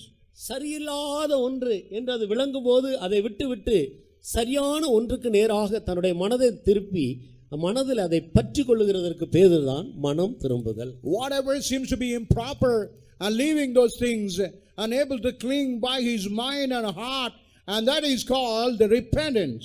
மனம் திரும்புங்கள், பரலோக ராஜ்யம் அல்லது அசைவில்லாத ராஜ்யம் சமீபமாக இருக்கிறது என்று ஆண்டவர் அன்றைக்கு மனிதர்களோடு பேசிக் கொண்டிருந்தார். Even in those days, God was saying, repent, for the kingdom of heaven is at hand. இப்போது எங்கு உள்ள எல்லா மனிதர்களுக்கும் இது கட்டளையாக கொடுக்கப்படுகிறது. Even today, it has been given like a commandment to whosoever live upon the earth. ஒவ்வொரு மனிதனும் மனம் திரும்ப வேண்டும். And every man must repent. இது ஆண்டவருடைய அன்பின் கட்டளை. It is something, a commandment of love. நீ நம்பி இருக்கிற அந்த மனித ராஜ்யங்கள் அழிந்து போகும். Whatever you have trusted, these the kingdom of men will be நீ நம்பி destroyed. இருக்கிறதான உன்னுடைய இந்த பலமான சரீரம், உன்னுடைய பார்வையில் பலமாய் காணப்படுகிற இந்த சரீரம் மாறி போகும். Even what you think about the strong body in our eyes, what are you going to change? அசையாத ஒன்றை, அழியாத ஒன்றை, என்றென்றைக்கு நிலைத்திருக்கிற ஒன்றை நீ பெற்றுக்கொள்ளும்படியாக தேவன் உன்னுடைய மனதை திருப்ப சொல்லுகிறார். Even the Lord God says to change your mind, to repent, whichever seems to be not destroyed, whichever going to stand ever and ever. உன்னுடைய பாவ ஜீவியத்தை விட்டு உன்னுடைய மனதை திருப்பு. And you just turn your mind, your heart from all your sinful life. நான் பாவி என்று ஒத்துக்கொள். You admit that you are a sinner. நான் பாவம் செய்து கொண்டிருக்கிறேன் என்று ஒத்துக்கொள். You admit that you are committing sin. பாவம் என்னை அடிமைப்படுத்தி வைத்திருக்கிறது என்பதை ஒத்துக்கொள். You admit the sin have made you as a slave. இதிலிருந்து என்னால் விடுதலை பெற முடியவில்லை என்று உன்னுடைய உண்மையான நிலவரத்தை நீ ஒத்துக்கொள். And that you are not able to deliver out of that. You accept your real position before the Lord. ஒரு பரிசுத்தமான வாழ்க்கை செய்ய வேண்டும் என்று விரும்பி அதற்காக நீ வாஞ்சித்து அதற்கு தன்னை ஒப்புக்கொடு. And you desire for the holy life, and you surrender for that wonderful life. அடிப்படையில் எந்த மனிதனும் தன்னுடைய சொந்த பலத்தால் ஒரு பரிசுத்த வாழ்க்கையை இந்த சரீரத்தில் அவனால் செய்யவே முடியாது. Even radically, because of the strength of a man, in no way he can lead a holy life. எவ்வளவு பெரிய அறிவாளிகளாக இருக்கலாம். He may be a great scholar like a wise man. எவ்வளவு பெரியதான பணக்காரர்களாக இருக்கலாம். He may be a wealthy rich man. அடிப்படையில் எந்த மனிதனும் இந்த சரீரத்தில் ஒரு பரிசுத்த வாழ்க்கை செய்ய முடியவே முடியாது. Even in this radical state, man cannot lead a holy life. ஆனால் பரிசுத்த வாழ்க்கை செய்ய வேண்டும் என்று விரும்பலாம். But he can desire to lead a holy life. அதற்கு நேராக தன்னுடைய மனதை அவனுக்கு திருப்ப முடியும். but he can turn his mind toward that thing. இன்றைக்கு நீ உன்னுடைய மனதை திருப்புவாயே ஆனால் In today, if you turn your mind to that, இதோ தேவன் உனக்கு கிருபையை கொண்டு வந்திருக்கிறார். even the Lord has come to give grace. தேவன் உனக்கு கிருபையை கொண்டு வந்திருக்கிறார். And the Lord has brought the grace for you. பாவ வாழ்க்கையிலிருந்து விடுதலை பெற்று ஒரு பரிசுத்த வாழ்க்கை செய்ய வேண்டும் என்று அருமையான நண்பர்களே உங்களுடைய மனதை திருப்பினால், And to be delivered out of the sinful life, to get that grace, if you turn your mind and heart. சபிக்கப்பட்ட இந்த வாழ்க்கையிலிருந்து விடுதலையாக்கப்பட்டு ஒரு ஆசீர்வதிக்கப்பட்ட வாழ்க்கை செய்ய வேண்டும் என்று உன்னுடைய மனதை இன்றைக்கு இதற்கு நேராக திருப்பினால், As you've been delivered out of the state of the curse, to change your mind to the blessing. உம்மை விடுதலையாக்கி அதே ஆசீர்வதிக்கப்பட்ட ஒரு வாழ்க்கையை, ஒரு பரிசுத்த வாழ்க்கையை இந்த பூமியிலே செய்து முடிவிலே அசைவில்லாத ராஜ்யத்தில் உன்னை கொண்டு போய் நிறுத்தும்படியாக இதோ தேவன் கிருபையுள்ளவராய் உனக்காக நம் மத்தியிலே எழுந்தருளி இருக்கிறார். And even to be delivered out of that, and he is also capable to even to make you to read the kingdom which will never be moved. இதுதான் அன்பின் குமாரனுடைய ராஜ்யம். This is the kingdom of the dear son. யார் இந்த மனித ராஜ்யத்தின் மத்தியிலே ஒரு பெரிய தேவன் உண்டு, அவர்தான் இந்த ராஜ்யத்துக்கு மேலாக இருந்து ஆளுகை செய்கிறவராக இருக்கிறார், அவருக்கு நான் என்னை ஒப்பு கொடுக்கிறேன் என்று சொல்லி ஒப்பு கொடுக்கிறார்களோ அவர்களுடைய பாவங்களை கர்த்தராகிய இயேசு தன்னுடைய சொந்த இரத்தத்தால் கழுவுகிறார். And whosoever admit even the kingdom of men, there is a one God, and whosoever admit the sin, and he is able to wash all the sin. இயேசுவின் இரத்தத்துக்கு மகா பெரிய வல்லமை உண்டு. Even the blood of the Lord Jesus Christ is having a great power. எந்த பாவத்திலிருந்து உன்னை விடுதலையாக்கிக் கொள்ள முடியவில்லையோ அந்த பாவங்களை நீ அவரிடத்தில் அறிக்கையிடு.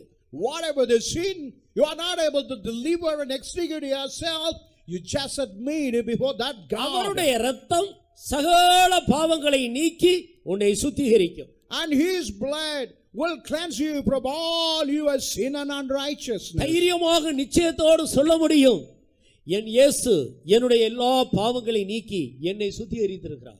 Even I could say very boldly, and Jesus Christ has cleansed from all the sin and righteous and இந்த unrighteous. வசனத்துக்கு சாட்சியாக இங்கே எத்தனையோ சாட்சிகள் உண்டு. Even there are many testimonies for this word of God. Many testimonies here. இயேசு அவருடைய இரத்தத்தால் என் பாவங்கள் அற என்னை கழுவினார் என்ற நிச்சயம் உள்ளவர்கள் கைகளை உயர்த்தி அவருடைய நாமத்துக்கு மகிமையாக ஒரு அல்லேலூயா சொல்லுவோமா?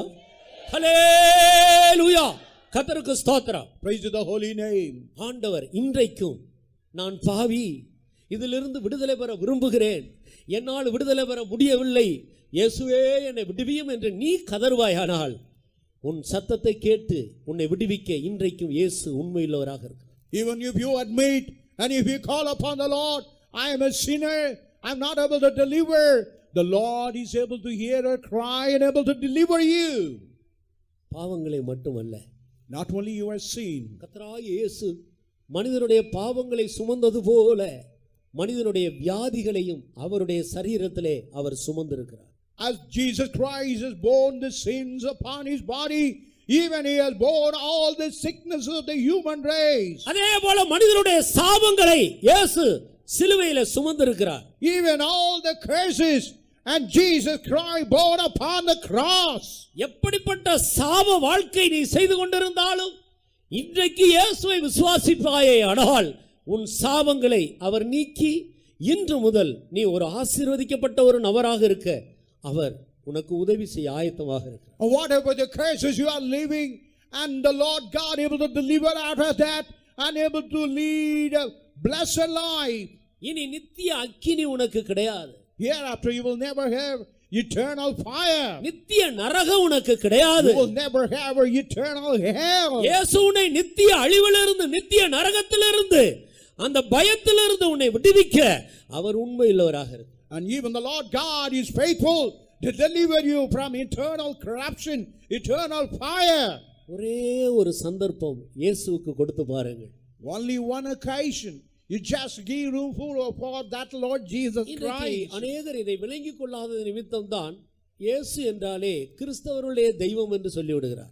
And as many never understand when they hear Jesus, immediately say it belong to the Christian. It is the God of Christians. ஒவ்வொரு மதத்துக்கும் ஒரு தெய்வ தலைவர் இருக்கிறது போல இயேசு கிறிஸ்து கிறிஸ்தவர்களுக்கு தலைவர். As every religion is having a leader, Jesus happened to the leader of the Christian religion. இல்லை நண்பனே. Oh dear friend, it is not like that. இயேசு கிறிஸ்து ஒருவர்தான் தேவன்.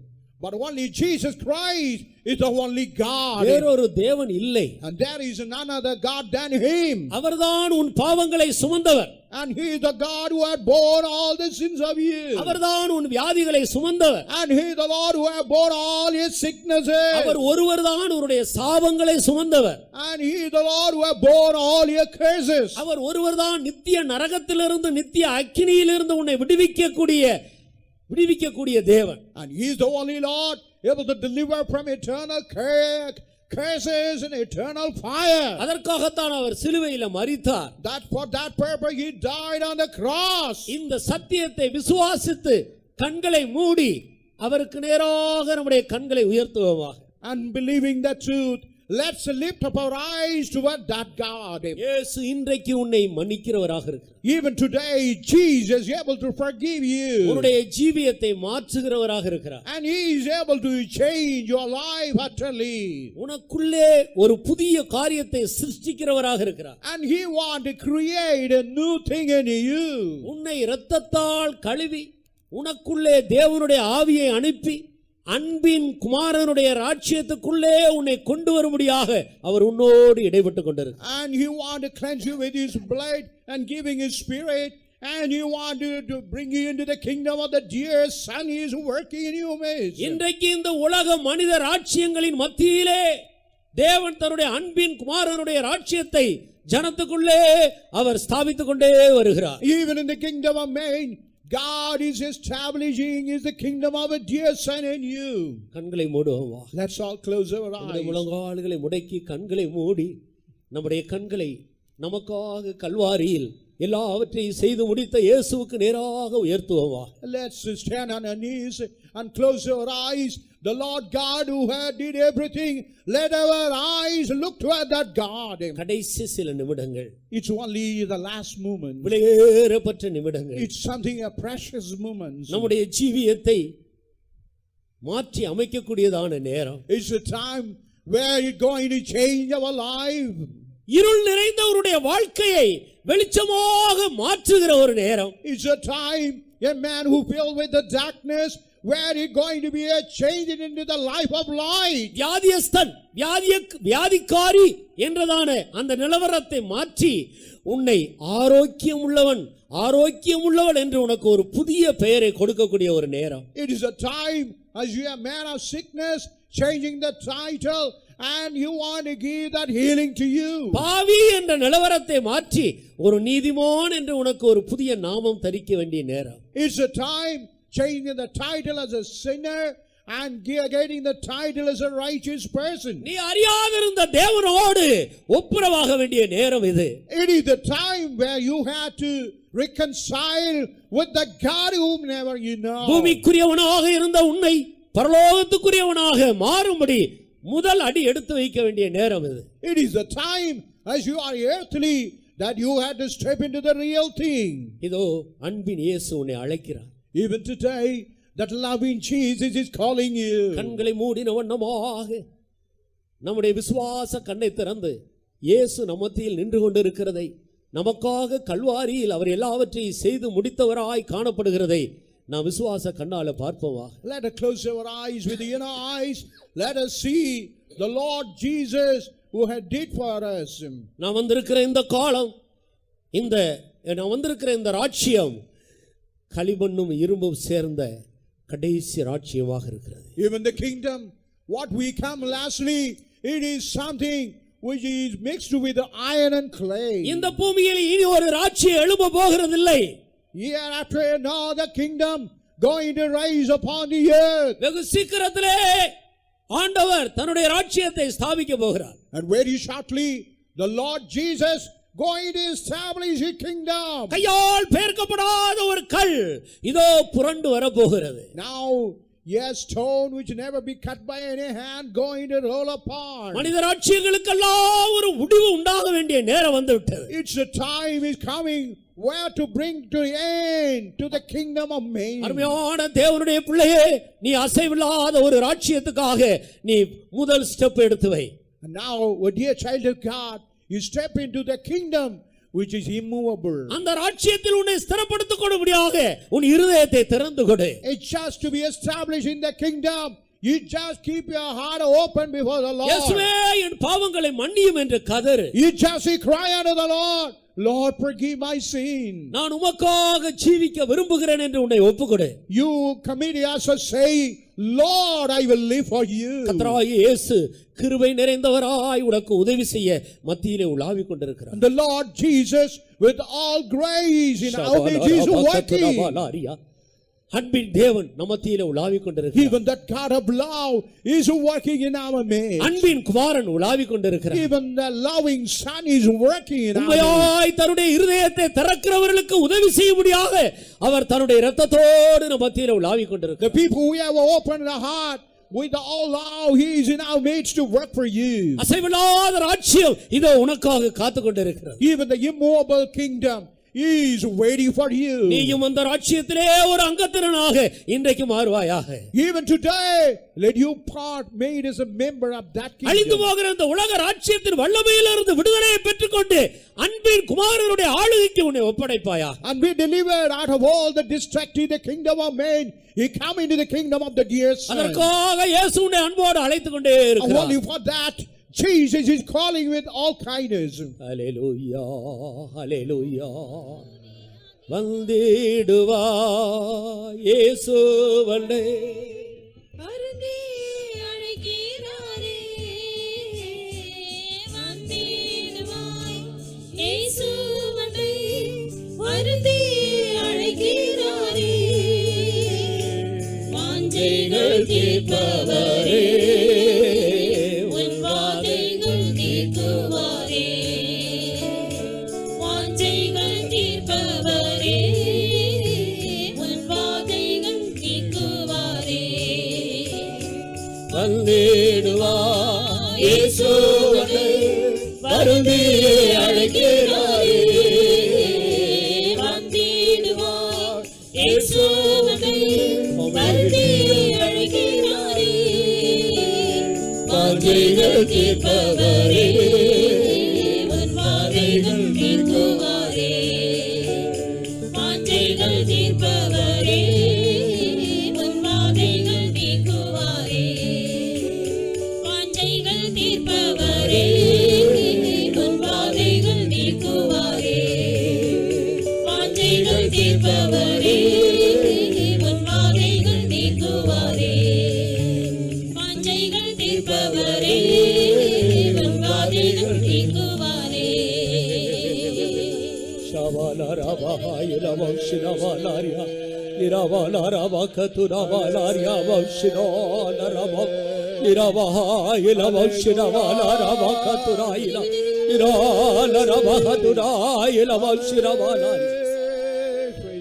அவர்கள் அவரை நோக்கி பார்த்து பிரகாசமடைந்தார்கள்.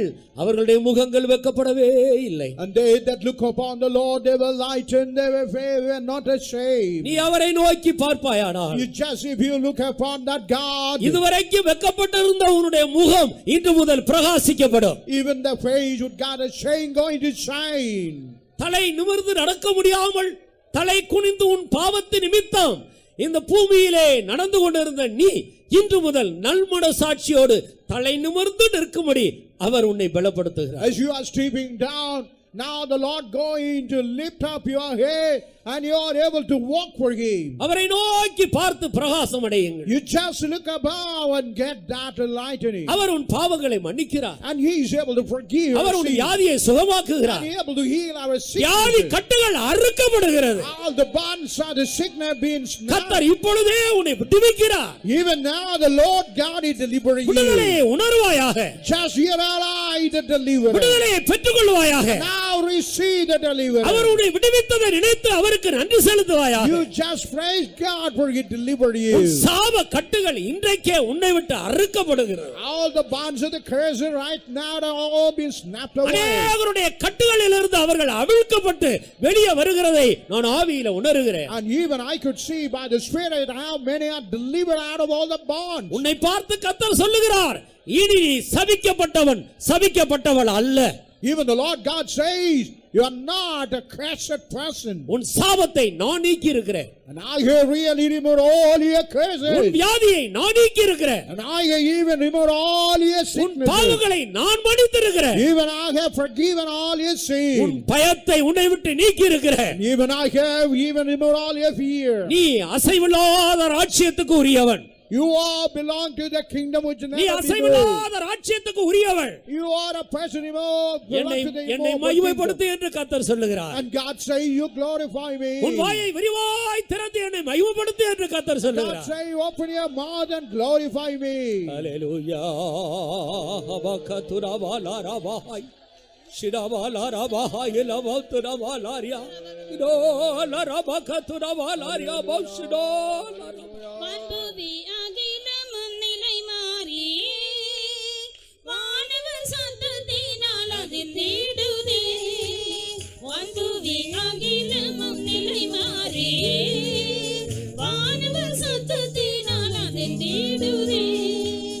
அசையாத அழைப்பினில் நின்றவரோ அசைவிலா ராஜ்யம் பெற்றிடுவார்.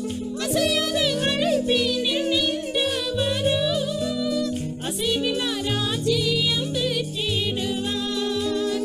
வான்புவி அகிலமும் நிலை மாறி வானவர் சத்தத்தினால் அது தேடுதே. வான்புவி அகிலமும் நிலை மாறி வானவர் சத்தத்தினால் அது தேடுதே. அசையாத அழைப்பினில் நின்றவரோ அசைவிலா ராஜ்யம் பெற்றிடுவார். அசையாத அழைப்பினில் நின்றவரோ அசைவிலா ராஜ்யம் பெற்றிடுவார். அசையாத அழைப்பினில் நின்றவரோ அசைவிலா ராஜ்யம் பெற்றிடுவார். அசையாத அழைப்பினில் நின்றவரோ அசைவிலா ராஜ்யம் பெற்றிடுவார். அசையாத அழைப்பினில் நின்றவரோ அசைவிலா ராஜ்யம் பெற்றிடுவார். அசையாத அழைப்பினில் நின்றவரோ அசைவிலா ராஜ்யம்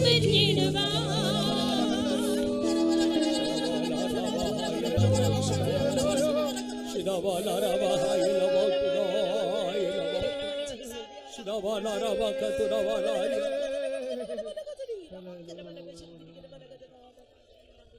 ஜெபம் பண்ணுவோம். Let's pray.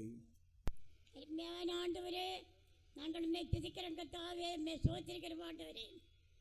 இயேசுவே, நீர் கர்த்தாவே, நம்ம பாலை தேசத்தை கர்த்தாவே நேசித்த சுவாமி, இப்படியான கர்த்தாவே ஒரு கூட்டத்தை நீர் எங்களுக்கு தந்தபடியால் நன்றியுடைய தோடு கர்த்தாவே நாங்கள் உம்மை துதிக்கிறோம் ஆண்டவரே, உம்மை ஸ்தோத்திரிக்கிறோம் ஆண்டவரே.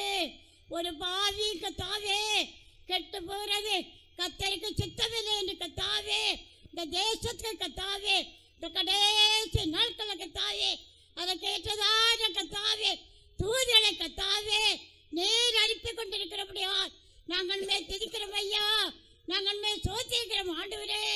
இயேசுவே, நீ இந்த தேசத்தை நேசித்து இந்த தினத்தில் கர்த்தாவே மூலமாக நீர் அபிஷேகம் பண்ணி பரலோகத்திலிருந்து கர்த்தாவே அபிஷேகம் கர்த்தாவே வார்த்தைகளை கர்த்தாவே நீ தந்தபடியால் நாங்கள் மேல் துதிக்கிறோம் ஆண்டவரே, நாங்கள் மேல் சோத்திருக்கிறோம் ஆண்டவரே.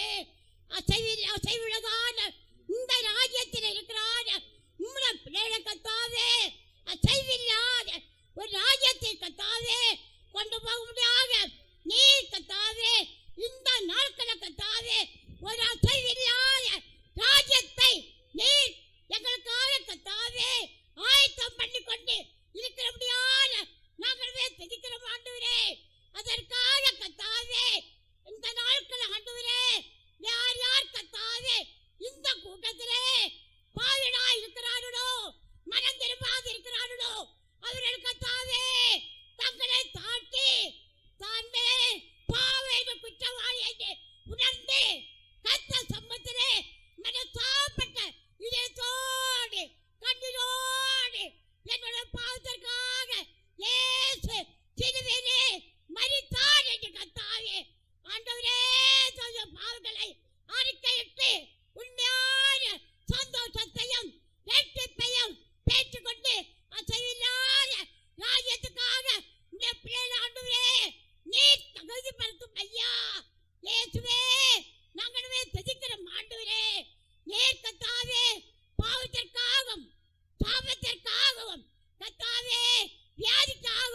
சிலுவையிலே மரித்தீரே. அதை கர்த்தாவே இங்க வந்திருக்கிறார் இந்த பிள்ளைகள் உம்மை நம்ப, உம்மை விசுவாசிக்க, உம்மை ஏற்றுக்கொள்ளும்படியாக இந்த வேளையிலே நீர் எனக்கு இரக்கம் செய்யும் ஐயா. விசுவாசத்தோடு கர்த்தாவே உம்மை நம்பி இருக்கிறார் உம்முடைய பிள்ளைகள் பாவத்திலிருந்து, சாபத்திலிருந்து, வியாதியிலிருந்து கர்த்தாவே இந்த தினத்திலே நீ விடுவிக்கணுமே. யார் யார் சந்தோஷமற்றவர்களாக, இளைப்பாறுதலற்றவர்களாக இருக்கிறார்களோ அவர்களுக்கு சந்தோஷத்தையும் சமாதானத்தையும் நீர் கொடுக்க வேண்டும் கெஞ்சிரும் ஐயா. பிசாசின் கட்டிலே, பிரிசோனிய கட்டிலே அகப்பட்டிருக்காத பிள்ளைகளை கர்த்தாவே நீ சந்தித்து அந்த பிரிசோனிய கட்டிலிருந்து ஒவ்வொருவரையும் கர்த்தாவே இந்த நாட்களை கர்த்தாவே நீ விடுதலையாக்க வேண்டும் கெஞ்சிரும் ஐயா. அன்றைய கொண்டதான ஒவ்வொரு பிள்ளைகளுக்காக சோத்திரம். உள்ளேயும் வெளியேறிந்து கர்த்தாவே வசனம் கேட்கிறான ஒவ்வொரு பிள்ளைகளையும் இந்த வேளையிலே நீ சந்திக்கத்தான் வேண்டும் ஐயா. அந்த அசைவில்லாத ராஜ்யத்திலே போய் சேரும்படியாக ஒவ்வொரு பிள்ளைகளையும் இந்த நாட்களை கர்த்தாவே நீ தகுதிப்படுத்தும் ஐயா. அசைவில்லாத பரலோக ராஜ்யத்திலே போகாவிட்டால் அசைவில்லாத கர்த்தாவே பயங்கரமான பிசாசுக்காக ஆயத்தம் பண்ணான ஆண்டவரே அந்த இடத்தில் தான் போய் சேர முடியும். ஆனால் அதை உணர்ந்து அதிலிருந்து இன்றைக்கே ஒரு உடலை பெற்று அசைவில்லாத அந்த பரலோக ராஜ்யத்திலே போய் சேரும்படியாக ஒவ்வொரு பிள்ளைகளையும் நேர் கர்த்தாவே அந்த நாளுக்கென்று தகுதிப்படுத்த வேண்டும் கெஞ்சிரும் ஐயா. சோத்திரம் ஆண்டவரே. வியாதியஸ்தர்களால் இறங்கும் அற்புதமான விடுதலை நீர் கொடுக்க வேண்டும் கெஞ்சிரும் ஐயா. இந்த ஆராதனை நீதாவே நடத்தி ஆசீர்வதித்தபடியால் நாங்கள் துதிக்கிறோம் ஐயா. நாளத்து நடக்கிறான இந்த ஆராதனை கர்த்தாவே நீதான் ஆசீர்வதிக்க வேண்டும் கெஞ்சிரும் ஆண்டவரே. இந்த கூட்டருக்கு எழுப்பிட்டாரு எல்லா துமாக்களையும் நீர் கொண்டு வாரும் ஆண்டவரே. இந்த கூட்டங்கள் மூலமாக இந்த தேசத்தை கர்த்தாவே ஒரு ரட்சிப்பை கொடுக்க வேண்டுமே. தேசத்தை ரட்சிக்கணுமே இயேசுவே. மகள் சோத்திரம். நாட்கள் இல்லை, காலங்கள் இல்லை, கடைசி நாட்களே, கடைசி சமீபத்திலே வந்திருக்கிறபடினால சீக்கிரமாக ஒவ்வொருவரும் மனம் திரும்பி அந்த அசையாத ராஜ்யத்திலே பேசும்படியாக ஒவ்வொரு பேருக்கும் உதவி செய்யும் தாழ்ச்சிக்கரங்களை ஒப்படைக்கிறோம் இயேசுவின் நாமத்தில் பிதாவே. ஆமென். கர்த்தருடைய ஜெபத்தை கேட்டபடியால் நாம் எல்லாரும் சேர்ந்து ஸ்தோத்திரம் பண்ணுவோம். ஸ்தோத்திரம், ஸ்தோத்திரம், ஸ்தோத்திரம், ஸ்தோத்திரம், ஸ்தோத்திரம், ஸ்தோத்திரம். இந்த முதல் நாள் கூட்டம் முழுவதையும் கர்த்தர் பொறுப்படுத்தி நடத்தினபடினால் ஸ்தோத்திரம் பண்ணுவோம். ஸ்தோத்திரம், ஸ்தோத்திரம், ஸ்தோத்திரம், ஸ்தோத்திரம். கர்த்தர் கொண்டு வந்த எல்லா ஜனங்களுக்காய் ஸ்தோத்திரம் பண்ணுவோம். ஸ்தோத்திரம், ஸ்தோத்திரம். கர்த்தர் கொடுத்த எல்லா விடுதலைக்காக ஸ்தோத்திரம் பண்ணுவோம். ஸ்தோத்திரம், ஸ்தோத்திரம், ஸ்தோத்திரம். நமக்காக வைக்கப்பட்டிருக்கிற அசைவில்லாத ராஜ்யத்தை ஒன்று கூட அறிந்து கொள்ளும்படி நம்முடைய மனக்கண்களை பிரகாசிப்பித்தபடினால் ஸ்தோத்திரம் பண்ணுவோம். ஸ்தோத்திரம், ஸ்தோத்திரம், ஸ்தோத்திரம், ஸ்தோத்திரம். இன்னும் மேலான காரியங்களை அறிந்து கொள்ள ஆண்டவர் நமக்கு இரக்கம் பாராட்ட முடியாது. ஸ்தோத்திரம் பண்ணுவோம். ஸ்தோத்திரம், ஸ்தோத்திரம், ஸ்தோத்திரம். எல்லா மகிமையும் கனமும் துதியும் கர்த்தருக்கு கொடுத்து ஸ்தோத்திரம் பண்ணுவோம். ஸ்தோத்திரம், ஸ்தோத்திரம், ஸ்தோத்திரம், ஸ்தோத்திரம். அல்லேலூயா. நம்முடைய கர்த்தராகிய இயேசு கிறிஸ்துவுடைய கிருபையும் பிதாவாகிய தேவனுடைய அன்பும் பரிசுத்த ஆவியானவருடைய ஐக்கியமும் சமாதானமும் நம் அனைவரோடும் சகல பரிசுத்தவான்களோடும் என்றென்றைக்கும் இருப்பதாக. ஆமென். அல்லேலூயா. அல்லேலூயா.